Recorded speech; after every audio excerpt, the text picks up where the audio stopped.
I'm a single lady that used to be an elementary school teacher. And so I didn't have a lot of pull with the bank. Nobody was going to loan me $500,000 or whatever it took. I felt like I was jumping off a cliff and I didn't know what was underneath. I started just pursuing this passion with everything I have in me. I worked so hard to make it happen. I didn't know if it was going to work out. I mean, yeah, I cared if it was going to work out, but I chose not to think about that part. And I just decided to dive in with everything in me. So I bartered and I traded and I asked people to help, and everything I needed appeared. The act of pursuing your passion is going to propel you forward, right? Because you love it so much, and people are going to pick up on that love. It's going to spill over into everyone that you meet when you talk about this passion, and then they're going to get excited about it too. It literally happens to me every single day. Welcome to Her Purpose, the podcast where together we dive into the inspiring journeys of women who are living out their purpose, not just for themselves, but in a way that serves others and creates lasting impact. I'm your host, Kendra Morris, and I'm here to share stories of women who've discovered their passions, overcome obstacles, and found fulfillment in stepping into the work that they know they were meant to do. In each episode, we'll explore what it means to live fully, embrace your unique gifts, discover the purpose in past experiences, often painful ones, and use them to make a difference in the world. So if you're ready to be inspired and empowered to pursue your own path of meaningful purpose, then you're in the right place. Let's get started. And remember, let no one clip your wings. In this episode of Her Purpose, we sit down with Summer, a former teacher who found herself navigating life as a single mom, financially strained to the max, and longing to pursue what was her true passion, coffee. With no real support system outside of herself, she took a major leap of faith and started her own coffee roastery while juggling multiple side jobs to keep her dream alive.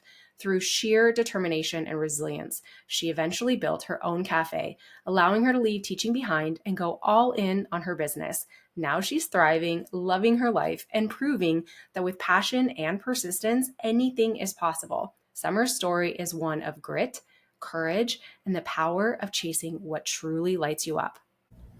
Oh my gosh, I am so excited to be talking to you, Summer. So I really briefly saw something that you shared where you talked a little bit about your journey and what you've accomplished and where you're at today. And I reached out to you and your immediate response was, I want to get my message out. And I was like, yes, this is the type of woman that I want to talk to. So Summer, you live in Pensacola, right? Yes, that's correct. How long have you lived there? Well, I was born here. I'm kind of a beach girl from early on, but I moved away when I was little. And I went to school and grew up in Kentucky. And then after high school, I came back to Pensacola because I have a lot of family here. And I wanted to give it a shot here. And I did move away again for a little while, and I lived outside of Washington, D.C. for a few years, but I came back again because this place keeps calling me back again and again. It's home for me. So you went to school to be a teacher, and you were a teacher for some time, correct? Yes, I taught fifth grade for a few years, and then I taught art. And my passion was really focused around teaching art at the time. And I knew that I had artistic goals. Teaching just didn't quite fulfill that for me. And you were a single mom. I know you were a single mom 5 years ago. For what period of time were you and are you still a single mom? I'm still a single mom. I had gotten married and had kids, and I lived kind of like a housewife for a little while. And I wasn't really feeling like my dreams were being actualized, and I felt like I was stifled. And eventually we went through a divorce, and we share custody now, and he lives here in Pensacola as well. So it works out with the kids, sharing kids back and forth. But I'm still on my own, and I was struggling pretty hard. And that's when I came to this realization that I could change my life if I wanted to. So what was it that opened your mind up to a different way of doing life? Well, there were a lot of events that all started happening at the same time. I had gotten into a relationship with a man, We weren't married, but we lived together and we had talked about getting married. He started um, suffering from some mental illness. And he became unpredictable and he started to get violent. And I knew that I needed to get out of that situation. But because we were living together and I was surviving on a teacher's salary with my kids, it felt like it was impossible for me to be able to support myself on my own. And that was really scary. Right around the same time, my mother passed away. I'm adopted. So this was my adopted mother, and she raised me, and then shortly after that, my dad remarried, and his new wife decided that she didn't want his kids, his adopted kids. There's four of us all together. She didn't want him having contact with us. I think she saw us as a threat, and so basically, I realized I was all alone, and I didn't have a partner that supported me. I didn't have family anymore, and I kind of had this pivotal moment where the realization occurred that no one was coming to save me, Right. and that if I wanted to make my life better, it had to be me. Were you at a point where you knew of other ways, like starting the business? You run a coffee, you roast coffee, you sell wholesale coffee, and you run a coffee shop with art, correct? Yes, yeah. So was that the obvious path for you, or how did it come about that you thought, you know what, instead of teaching, I want to transition to owning a business? How did you make that decision? Well, years ago when I was married, he owned a coffee shop. Technically, on paper, we were partners in it, but I wasn't allowed to take over ownership responsibilities. And this was the stifling that I was talking about a minute ago. We opened this coffee shop together, and I didn't have any experience with the coffee world, and he took over running it. But I was told that, I was not going to be making decisions, and he was roasting coffee and dealing with all the wholesale clients and growing and developing the business. And he had me, you know, sitting up front with the baristas and waiting on customers and cleaning. And I was learning about the coffee world and absorbing all of this knowledge, but I wasn't able to use it. And so after we got divorced, and I'm teaching school because I have this certification and it's like just barely paying my bills, and my life starts changing in the sense that I no longer have a family or a partner. I start to realize that, like, I have what I need. I know what I need to do. I have this experience and this knowledge about the coffee world, and I can use it if I want to. Right. So you were in a situation where what I'm hearing is that he did not see you as an equal in Yes, business, that's right? correct. And so and this was your husband. Yes. So this now down the road, you're in a different relationship. It's not working out. But you're Mm-hmm. financially not able to go out on your own on a teacher's income. So I know from just reading some about your story that you worked multiple jobs, you didn't take out loans for several years. Did you, at any point in there, what fears did you have? I mean, I kind of hear it was do or die.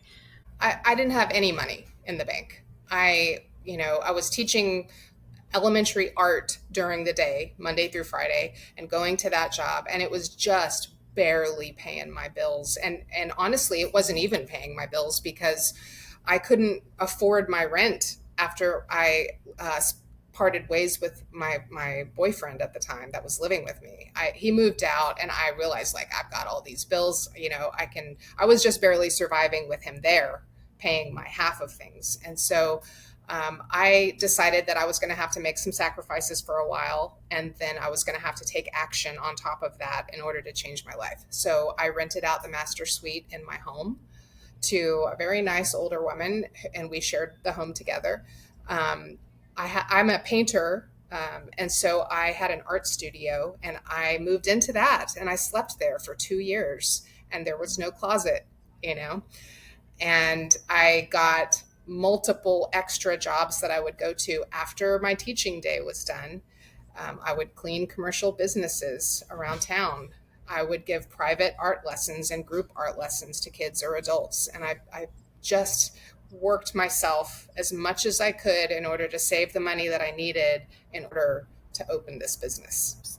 So when you opened the business, you were running the business and still teaching for some time, correct? Yes, I tried to do it in baby steps. A business doesn't start out being successful, it has to be built. And so I once I got the money that I needed to buy some pieces of equipment, like this machine that you see behind me. This is a coffee roaster, and these are pretty expensive. That cost more than my car, you know. And so I had to raise the money for these kinds of things. And eventually I was able to quit some of my extra jobs, right? And then I'm still teaching after work. I would come here. I rented out a small room in the back of this building, and I would roast coffee and practice, and I would type up wholesale pricing lists, and I would work on my packaging and my labeling, and get my business licensure. And once I had all of that in order, I started cold calling customers around town, walking into farmers markets and grocery stores and coffee shops and dropping off samples and talking to them, meeting them face to face. And over the course of the next year or two, I started getting a few clients, and then a few more, and then a few more. And pretty soon, my brand is becoming a recognizable, known brand around town. And because of the attention to detail that I put into the product, it's really it's a really good product, and people love it. So I started having this local notoriety, and eventually I got so many clients, wholesale clients, that something had to give, because I needed more time in the day in order to fill orders for them. Right around that same time, the front of my building, it was a cafe, and we shared the building. I just rented a room in the back. Well, they closed down and moved out. And the owner of the building approached me, and he said, "Listen, I see you working here every single day, all through the night, even on the weekends, and I see how busy you are. I'm also seeing your coffee in all the stores and restaurants around, and I think you need to open a coffee shop. And so I'm coming to you before I list this, for lease anywhere else, because I want to give you the first right of refusal." And I took that as my sign from the universe that this is my path, it's showing itself to me. And so I quit my teaching job, and that was very, very scary. I felt like I was jumping off a cliff, and I didn't know what was underneath, because I had a salary and a pension and health insurance and a stable paycheck that I knew that was going to be there for me. And when I quit, that all just went away in an instant, and I didn't know if this was going to be able to pay my bills, but it did. How long did that take? How long was it between when you quit and when you were like, okay, this is going to work. This is working. This is my Well, future. because I was a teacher, we get summers off, and we get paid during the summer. And so I timed it so that I quit at the very end of the school year, and I had 2 months. It was do or die in 2 months. If I didn't make it within the end of that 2 months, my paycheck was going to stop coming, and I wouldn't get another one. And so having that sort of fire under me really helped, because I started hiring people. I started building my social media presence. I started going out and talking to more wholesale clients, and I just sprung into action. And by the end of that 2 months, I was paying myself all that I needed to survive and more. Oh my gosh, that's amazing. So I know you had an unsupportive ex-husband, which is Mm-hmm. really hard to function in that type of environment.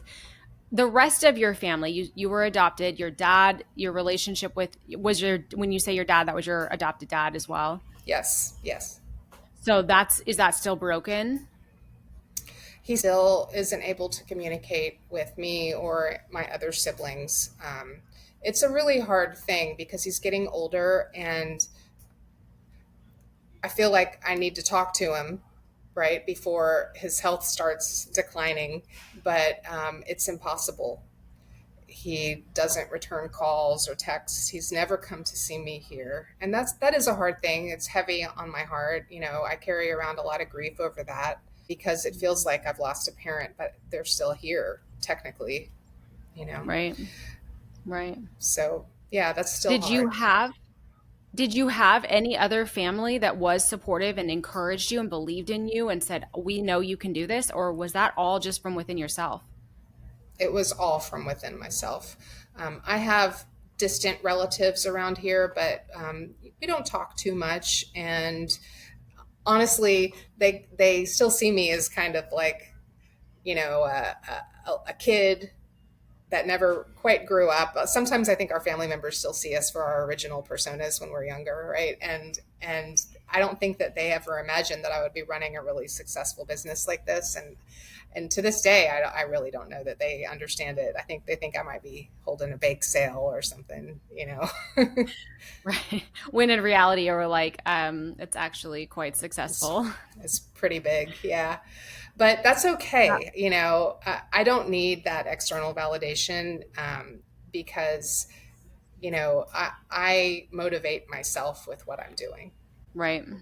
Well, when you're in a situation where it's do or die and you're a single mom, I think as a mom, no matter what, at the end of the day, if it's to be, it's up to me, right? If it's going to happen, it's going to happen because I make it happen, not because anyone else is going to make it happen. But was Yeah. there any resources or influences that helped you in that path to know the next steps to take, to know kind of, obviously you had some experience with the coffee business, but how did you navigate that? A lot of it was learning, trial and error. I definitely made some mistakes at the beginning that I quickly learned from and fixed the second time around. Um, I spoke to a lot of my clients that were already like buying my coffee beans, and they helped me with some of the ins and outs of running a cafe and organizational things and training and taxes and stuff like that. They kind of gave me some tips about that stuff, but a lot of it I had to learn on my own with a lot of research. I wouldn't say that I have a role model because I have been flying on my own wings for quite some time now and kind of building those wings as I'm going, and I'm still doing that. Um, if I had to pick one person that I think I feel a kinship with, I recently read Elon Musk's book, and some of the things that he talked about in that I saw in myself, and that would be thinking outside of the box, creative solutions to problems in your workplace or in your business, and questioning everything and everyone. Those were some of the key takeaways that he talks about that he did in order to really develop his business. And I've seen that in myself. Just being super curious. Being super curious and asking a lot of questions and questioning everything that anyone tells you. Why? What can I do better? How can I change this to make it better?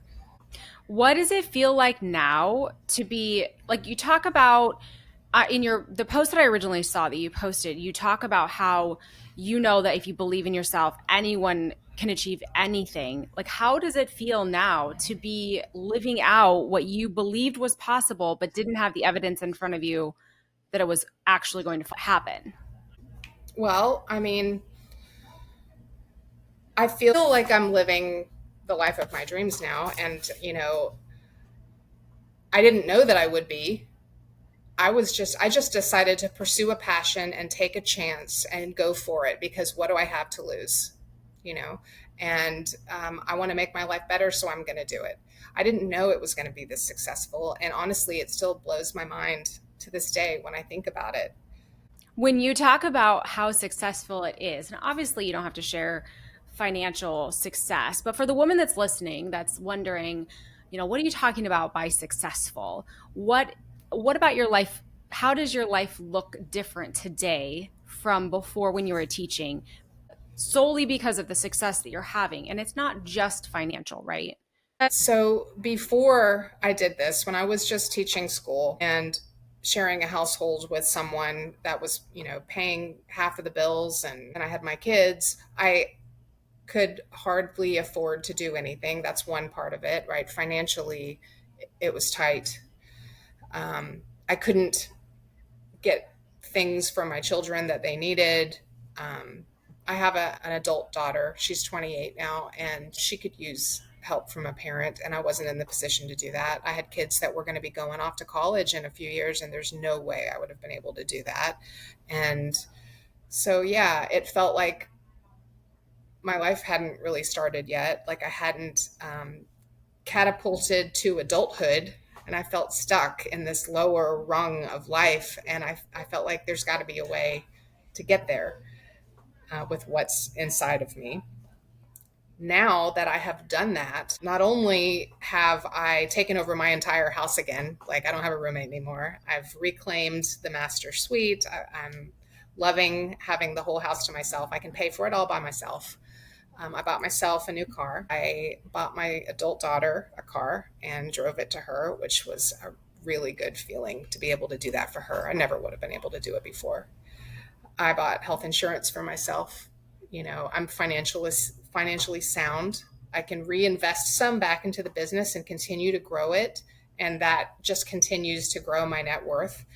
And aside from that, like I've gained confidence and the ability to talk to people about not only my business, but my life. And I feel good about it. And also, like, it's funny when you start to work on a business and it becomes successful, you start to realize that people see you as like a local celebrity. And I'm seeing that still every day. The first time it happened, it felt very strange. I was in the grocery store and somebody approached me and asked if they could take a selfie with me, and they sent it to their friends. And they said, like, they told their friends, like, I'm sending you a selfie of me with the coffee queen. And I thought that was so funny. I never would have expected that. Um, I just, the other 1 week ago, I was visited by a photographer from the New York Times who's pitching my story to their editor for an upcoming edition. So if I never would have taken that jump, none of this would have ever happened. I probably would still be stuck in that lower rung of life. I want to go back to when you drove the car to your daughter. Like, I can only imagine. What did that feel like to be able to give that to her as a mom? I was really excited to give it to her, right? I dropped it off. She was so grateful because she couldn't afford a car for herself. She's, pretty young and starting out in her career. It solved a major problem for her and made her life easier. And now she has like a clearer path to success for herself. And then as I left and went back home, I remember feeling giddy and just overcome with like gratitude and joy. And I was kind of teary eyed about it. And it was just like, I had this moment where I was just looking back at where I started and where I am now. And I just had this great sense of pride. I can only imagine. What advice would you give to a woman that's listening that is wanting to start her own business, maybe in the coffee business, maybe not, but what advice would you give as far as helping a woman figure out? I would tell them to think about the one thing that brings them the greatest excitement above everything else. It might even be something that they haven't done yet, but they need to search for it until they find it. And you'll know when you find it. Um, it's a rush of joy. It's the feeling that you're getting. It's the universe's way of telling you that you're on the right path, and you're going to follow those feelings, and you're going to do that thing with all the passion that's inside of you. And if you do that, you're going to start to see doors open for you, and that's telling you that you're on the right course. And something else I would say is I used to visualize the person that I wish I could be, right? And I wanted to be that person, but I didn't know how. Eventually, I started to realize that I already was that person. And those people that you think about and you say, I wish I had their life, or the couple that you see who are desperately in love and you wish you had that kind of relationship. They got there because they chose to be those people and they chose to do those things and they made their life what it is and they created it for themselves. And we are all the creators of our own destinies. And if we want something, all we have to do is stand up and take it. All you have to do is step into that role because you already are her. I love that. I think that's so true. You already are her. You just have to be her. When there's moments that you think you're not her, or anytime that you felt like maybe you weren't her, or you had self-doubts, how did you get past those? I would stop and do that exercise where I would close my eyes and I would think, who is it that I want to be? And how do I wish that my life would change? Okay. So I visualize that change. And then one really good way to figure out how to take the steps to make that change is to work backwards. Okay. So you start with the end goal. What's going to have to come right before that in order to make that goal happen? You write that down. What comes right before that? Write that down. And then what comes right before that, and write that down. I heard this spoken before. I went to a seminar and they were talking about these planning strategies, and this is what I do now. So, if your end goal is to have, 500 coffee shops, let's say I want to have 500 coffee shops all around the southeast region of the US. Okay, so what comes before that? Well, I have to secure the funding in order to make that happen. Okay, so what comes before that? Well, in order to secure the funding for that, I have to show I have X amount of revenue a year. What comes before that? Well, in order to make that revenue happen, you just keep doing that again and again until you have your roadmap planned in front of you. And now you know what you need to do in order to step into that role. And so you take the first step. So I want to ask, how does it feel to be that woman that you were once treated like you were not capable of being? It feels really good. Um, it feels good. It doesn't feel good to have somebody doubt you, right? That doesn't feel good. But then when you prove them wrong, now that is really empowering. And I think about that a lot. And it is a big motivator. And now I don't just think about that, but I also think about, well, if I've done this, what can I do now? What next? And so that helps me with planning for future goals. And now that I've come this far, like I can come so much further. I can keep going as far as I want to. And nobody makes the rules but me.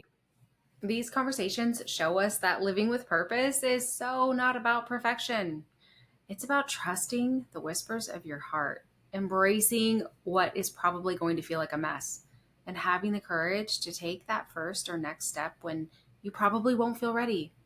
I do believe that every woman has a story that's unfolding, and every story can become a spark of inspiration for someone else. So, if today's episode has touched you in any way, my ask is this: share it with a woman you love who might need a reminder that she's not alone, and those whispers she's feeling, they're there for a reason. All right, let's get back to the episode. Absolutely. Absolutely. And you're living out like every day you're doing meaningful work, right? It sounds to me like you're doing meaningful work that you're passionate about, that's fulfilling to do, that also financially has given you a super secure life. And that is key to being successful, because the great people in the world, they didn't get where they are by going along with the motions and just doing something that they weren't passionate about. They got where they are because of passion. And so the big takeaway with this is that you have to pursue your greatest passion. And you don't even need to like stress about the outcome. Don't even think about it. The act of pursuing your passion is going to propel you forward, right? Because you love it so much, and people are going to pick up on that love. It's going to spill over into everyone that you meet when you talk about this passion, and then they're going to get excited about it too. It literally happens to me every single day. There are customers. I had several meetings with wholesale clients today, and I'm all excited and telling them all about this thing that I love. And now they're excited and they want to be my customer, and this is how you obtain success. You share your passion with others. Yeah, what would you say to the saying that do something that you would do for free and the money will work itself out? It does. It does. I honestly never really believed in manifesting before. But I started just pursuing this passion with everything I have in me. I worked so hard to make it happen. I didn't know if it was going to work out. I mean, yeah, I cared if it was going to work out, but I chose not to think about that part. And I just decided to dive in with everything in me. And all of these doors started opening. And every day, something that I needed in order to get to the next step of opening this business would appear for me. People were offering me things. I didn't have the money. When I opened this cafe, I didn't have the money to outfit it. I had the roastery and it was going and supporting itself and I was paying myself, but I didn't have the money for a build out. And I'm a single lady that used to be an elementary school teacher. And so I didn't have a lot of pull with the bank. Nobody was going to like loan me a $500,000 or whatever it took. So I bartered and I traded and I asked people to help and everything I needed appeared. So basically I didn't have the money to put into the build out of the coffee shop or to get the equipment that I needed. And so I just started like bartering with people.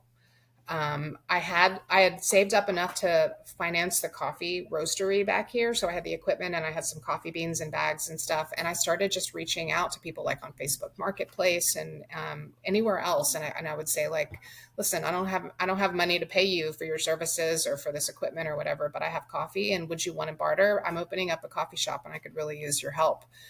You wouldn't believe how many people were so excited about that idea. They thought it was so cool. And so I completely outfitted my coffee shop, furnishings, equipment. Somebody built a bar for me. I got countertops put on. I got an espresso machine. I got grinders. I got everything I needed for this beautiful cafe, right? I probably spent over the course of like 6 to 8 months of building it out maybe $5,000 max. And that's just little bits and pieces of money that I plunked here and there as I saved it up. But this place is beautiful. It's absolutely beautiful. And it has top notch gear. And I mean, I don't know how I did it other than by saying I manifested it.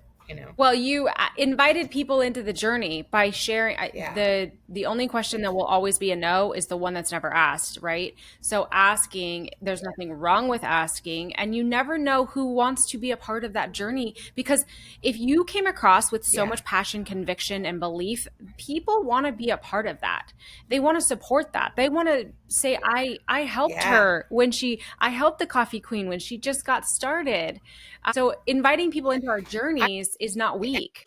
I agree. And to back that up, there were some times when I needed like couches and tables and chairs and such to put in the front of the coffee shop. And I used that as part of my pitch to people. And I would say, listen, I don't really have much to offer you. I can give you some coffee, but I really need some furnishings for my coffee shop, and you have what I need. How cool would it be for you to say that your couch was part of this business, and you can come in and sit on it whenever you want? You can see it on social media, you can take pictures of it whenever you pop in, but you could help me build this. And people loved that, and they actually still come in today and like sit on their couch or their chairs. That's amazing. That's awesome. One thing that I want to ask too about is how would you explain the difference between how you think your life, the way you were living it as a teacher, may or may not have been inspiring your kids versus now? Like, what impact do you believe that you walking out this path has made on your kids and what they choose to do with their life? Well, both of my kids are very artistic. It's a creative family.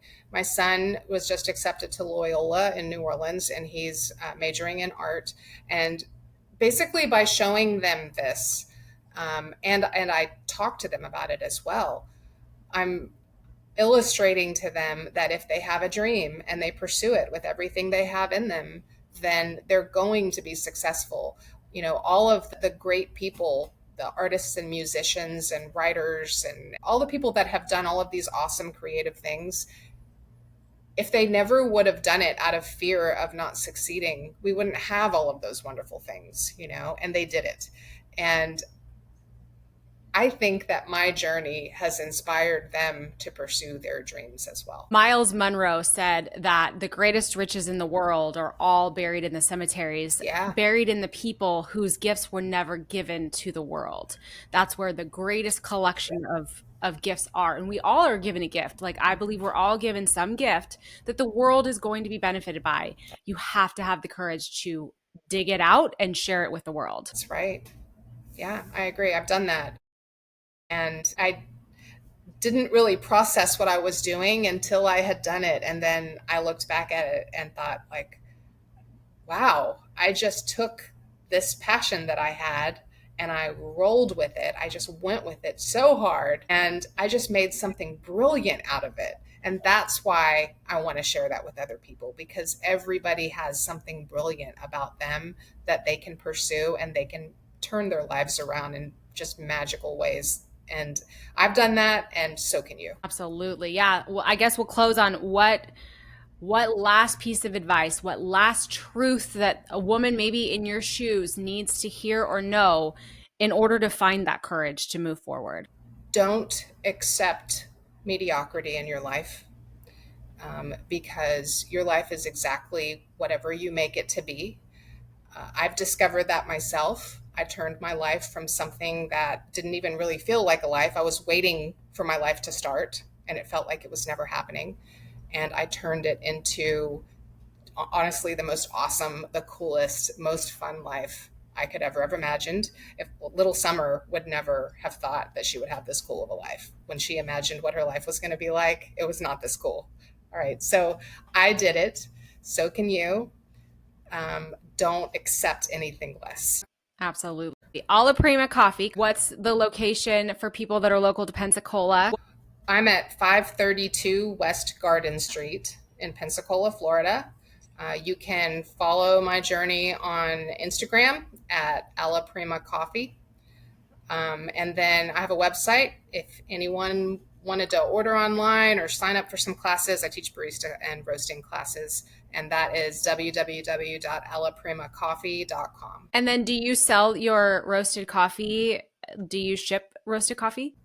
Oh, yeah. We ship all over the world. People sign up for subscriptions. They gift coffee to their loved ones. Yeah, definitely. Amazing. Well, this is the coffee to get if you're a coffee person and want to support an amazing woman living out her purpose. Thank you so much for spending the time with me today, Summer. I have just completely enjoyed getting to visit with you and hear your story. I know you'll inspire others to do the same. Thank you. It's been an honor. Thank you for having me. Your dream, your voice, your way of showing up in the world, and the impact that you are meant to make to serve others matters more than you'll likely ever realize. Keep taking those brave steps forward. The world needs exactly what only you can give.